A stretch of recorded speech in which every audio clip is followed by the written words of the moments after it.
ৰাজ্য চৰকাৰৰ কৰ্মচাৰীসকলৰ বাবে জনাব বিচাৰিছো পুনৰ কেইবাটাও গুৰুত্বপূৰ্ণ খবৰ। মুখ্যমন্ত্ৰীয়ে কেইবাটাও ডাঙৰ ঘোষণা কৰিছে। ৰাজ্যৰ নিয়মীয়া ঠিকাভিত্তিক কৰ্মচাৰী, শিক্ষক, টিউটৰ, NHM, PNRD লগতে আন বিভাগৰ ঠিকাভিত্তিক কৰ্মচাৰী সকলোৰে বাবে পুনৰ কেইবাটাও গুৰুত্বপূৰ্ণ খবৰ লৈ আহিছো। সবিশেষ আপোনালোকক জনাব বিচাৰিছো। ভিডিঅ'টো প্ৰথমৰ পৰা শেষলৈকে চাই থাকিব। জনাব বিচাৰিছো প্ৰথমটো গুৰুত্বপূৰ্ণ খবৰ। এবাৰ আগতীয়াকৈ ঘোষণা কৰা হৈছে মাতৃ-পিতৃ বন্দনাৰ ছুটিৰ দিন। শেহতীয়াকৈ কেবিনেটত এই সিদ্ধান্ত লোৱা হৈছে। মাতৃ-পিতৃ বন্দনাৰ ছুটিৰ দিন আগতীয়াকৈ ঘোষণা। জুলাই মাহৰ 9, 10, 11, 12 অথবা 23, 24, 25, 26 জুলাইত ল'ব পাৰিব এই বিশেষ ছুটি। মাতৃ-পিতৃ বন্দনাৰ ছুটি শিক্ষকসকলে গৰমৰ বন্ধৰ পিছত লাভ কৰিব, কিন্তু আন কৰ্মচাৰীসকলে জুলাই মাহৰ 9, 10, 11, 12 অথবা 23, 24, 25, 26ত এই ছুটি ল'ব পাৰিব। এইবাৰ জনাব বিচাৰিছোঁ আন এটা গুৰুত্বপূৰ্ণ খবৰ। শেহতীয়াভাৱে সদৌ অসম প্ৰাথমিক টেট উত্তীৰ্ণ শিক্ষক সমাজৰ প্ৰতিনিধি দলৰ সৈতে এক গুৰুত্বপূৰ্ণ বৈঠক অনুষ্ঠিত হৈছে, য'ত শিক্ষামন্ত্ৰী ডাক্তৰ ৰণোজ পেগু উপস্থিত আছে। আৰু সংগঠনটোৱে উত্থাপন কৰা নিয়মীয়াকৰণৰ উপৰিও কেতবোৰ বিষয়ত আলোচনা কৰা হৈছে।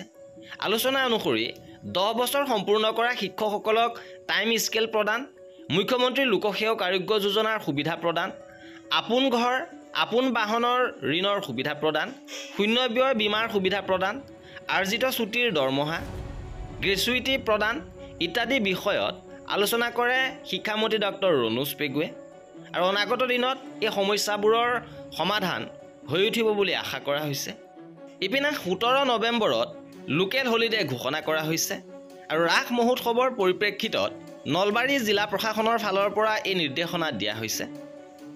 17 নৱেম্বৰত নলবাৰীত লোকেল হলিডে ঘোষণা কৰিছে।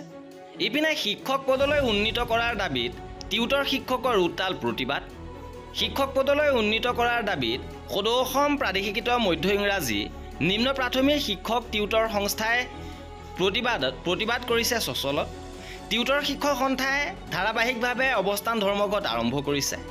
টেট অবিহনে শিক্ষকলৈ উন্নীত কৰা, সীমিত মজুৰিৰ পৰিৱৰ্তে দৰমহা গাঁথনি অনুসৰি দৰমহা আদায় দিয়া, মুখ্যমন্ত্ৰী তথা প্ৰাক্তন শিক্ষামন্ত্ৰীয়ে দিয়া প্ৰতিশ্ৰুতি মতে অৱসৰ গ্ৰহণ কৰি মৃত্যু হোৱা টিউটৰ শিক্ষকসকলৰ পৰিয়ালক 10 লাখ টকাৰ গ্ৰেচুইটি আদায় দিয়া, অন্যান্য চৰকাৰী কৰ্মচাৰীৰ দৰে টিউটৰ শিক্ষকসকলকো পেঞ্চন প্ৰদান কৰা আদি দাবীৰে অৱস্থান ধৰ্মঘট কাৰ্যসূচী পালন কৰি আহিছে। আৰু ইয়াৰ মাজতে মুখ্যমন্ত্ৰী মহোদয়ে টিউটৰসকলৰ দৰমহা প্ৰসংগত মন্তব্য কৰিছে যে শীঘ্ৰে বাঢ়িব টিউটৰৰ দৰমহা। টিউটৰক শিক্ষকলৈ উন্নীতকৰণ সন্দৰ্ভত মন্তব্য কৰিছে। সকলৰো কিবা এটা দৰমহা বাঢ়িব, খালি কিমান বাঢ়িব তাক মই আজি ক'ব নোৱাৰোঁ। টিউটৰসকলৰো কিবা এটা দৰমহা বাঢ়িব, খালি কিমান বাঢ়িব তাক মই আজি ক'ব নোৱাৰোঁ। ইপিনে হাজাৰ হাজাৰ টেট উত্তীৰ্ণ শিক্ষকৰ গৰ্জন, বেতন সুৰক্ষাসহ পদ নিয়মীয়াকৰণৰ দাবী। শিক্ষামন্ত্ৰীয়ে আলোচনালৈ জনোৱা আমন্ত্ৰণৰ পৰিপ্ৰেক্ষিতত সদৌ অসম প্ৰাথমিক টেট উত্তীৰ্ণ শিক্ষক সমাজে ৰূপায়ণ কৰিবলগীয়া প্ৰাথমিক শিক্ষা সঞ্চালকালয় ঘেৰাও কাৰ্যসূচী কালি নিশা স্থগিত ৰখাৰ পাছতো আজি হাজাৰ হাজাৰ শিক্ষাগুৰু সমবেত হ'ল। টেট উত্তীৰ্ণ হাজাৰ হাজাৰ শিক্ষকে বেলতলা কলেজ ফিল্ডত সমবেত হৈ ৰাজ্য চৰকাৰৰ প্ৰতাৰণা আৰু বৈষম্যৰ বিৰুদ্ধে প্ৰতিবাদত গৰজি উঠিল। বিয়লি জনতা ভৱনত শিক্ষামন্ত্ৰী ডাক্তৰ ৰণোজ পেগুৰ সৈতে হোৱা আলোচনাত বেতন সুৰক্ষাসহ চাকৰি নিয়মীয়াকৰণ কৰাৰ মূল দাবীটোক বাদ দি আন দাবীসমূহ মীমাংসা কৰাৰ সিদ্ধান্তত উপনীত হয়। উল্লেখযোগ্য যে প্ৰাথমিক টেট উত্তীৰ্ণ শিক্ষক সমাজে তেওঁলোকৰ মূল দাবী বেতন সুৰক্ষাসহ নিয়মীয়াকৰণৰ বাবে উচ্চ ন্যায়ালয়ত দ্বাৰস্থ হৈছে। ইপিনে ৰাজ্যত অব্যাহত আছে পঞ্চায়ত আৰু গ্ৰামোন্নয়ন বিভাগৰ ঠিকাভিত্তিক কৰ্মচাৰীৰ কৰ্মবিৰতি। 12-13 নৱেম্বৰত ব্লক কাৰ্যালয়ত এই কাৰ্যসূচী ৰূপায়ণ কৰিছে। ইয়াৰ পিছতে 18-19 নৱেম্বৰত জিলা পৰ্যায়ত কৰ্মবিৰতি পালন কৰিব। তেওঁলোকৰো দাবী সমকামৰ সমদৰমহা প্ৰদান কৰিব লাগে। তেওঁলোকৰ আন চৰকাৰী কৰ্মচাৰীৰ দৰে সুবিধাসমূহ প্ৰদান কৰিব লাগে। আৰু এয়া আছিল আজিৰ ভিডিঅ'টোত।